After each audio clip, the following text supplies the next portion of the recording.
By George is about to do it. That's right, the gorgeous George himself is set to take Broadway by storm next year. As ever, let me explain. Morning, nice to see you. Thank you so much for taking the time out to join me today. I don't know about you, I always like to see movie stars on the stage. You know, it's one of those things that I do quite enjoy.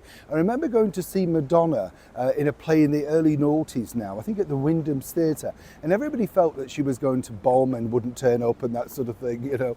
And what was fascinating was that she did turn up every night. She gave a stellar performance, and I think it takes a lot of courage, you know, particularly to stand outside that comfort thing. She could just fill arenas, millions of people, but every night for 12 weeks she turned up.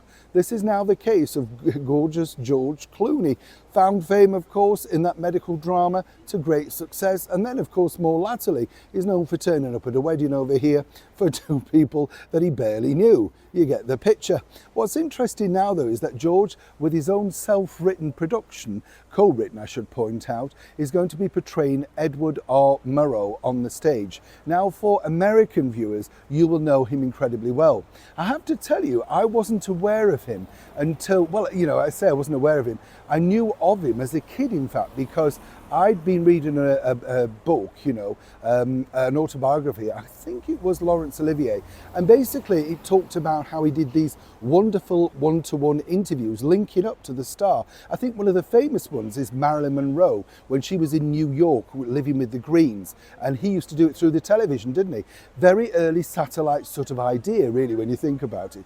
Captivating, and of course an era when interviewers were allowed to interview, not have an opinion, not necessarily have political slights, all that sort of stuff. He was totally different in the way that he moved. And apparently George Clooney was a huge fan. George Clooney is set to become a Broadway actor for the first time next year. As I said, starring as the aforementioned Edward R. Murrow in Good Night and Good Luck, a stage adaptation of his 2005 Oscar-nominated film.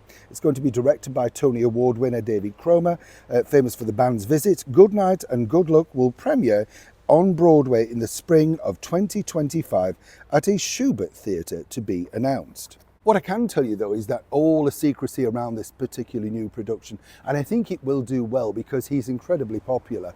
And let's be honest, you know, it's a bit of box office gold for that theatre. But I've also been told that over here in London's West End, talk is already underway.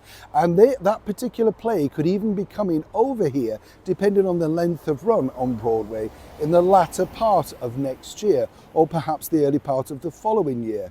Either way, George is keen to become a West End star too. Now, I told you about this recently because we had Sarah Jessica Parker over here, alongside, of course, her husband, and they did very well at the theatre. They did very little promotion, sold it out for, you know, weeks on end, which is what you want in theatre. You know, you need to make a profit. It's about commerciability. That's the whole point of it.